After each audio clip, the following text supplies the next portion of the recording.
Базардагы кымбатчылыктын чыныгы себебин таптык. Көрсө баары биз ойлогондон башкача экен. Инструменттер бар бул жакта. Асан инструменттерди берейик. Баткенде күн сайын миңдеген адамдар базарга келип, күнүмдүк керектелүүчү товарларды сатып алышат. Бирок акыркы жылдары баалардын өсүшү көпчүлүктү түйшөлтүп келет. Айрыкча сырттан ташылып келген азык-түлүк, курулуш материалдары жана башка товарлардын баасы башка аймактарга салыштырмалуу жогору экенин сатып алуучулар көп айтышат. Баткендеги жыгачтар мурдараак алып жүргөнүбүздө 14 миң, 13 миң, 2,5 миңден алчу элек. Анан эми анчадан бери жыгач албайбыз. Азыр сурап көрсөм 27 миң дейт.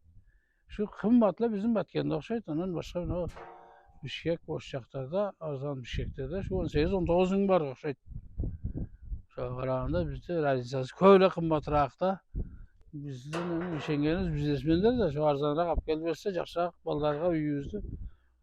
Güzel kuru versek özü endi sayızın zamanı işlenip жатқан ekemiz büttü endi hazır Xudoga şükür işlegen zaman keliptir. Соодагерлердин айтымында товарлардын басымдуу бөлүгү башка аймактардан ташылып келет. Узак аралык жеткирүү чыгымдары жана логистика акыркы баага өз таасирин тийгизет. Бизге Бишкекке заказ беребиз. Бишкектен келет фирмалар, Кара Суудан келет, Оштон келет, Кызылкаядан келет.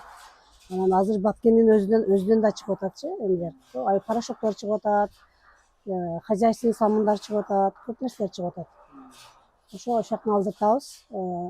Firmalar көбүнчө өзү алып келип берет. Анан же Кара Сууга заказ кылабыз, аяктан салып берет. Клиенттер салып берет.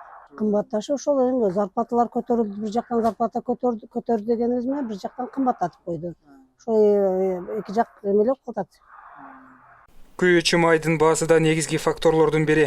Жүк ташуучу унаалардын чыгымы көбөйгөн сайын товарды жеткирүүгө кеткен каражат да өсөт. Натыйжада бул чыгым акыркы сатып алуучуга чейин жетет.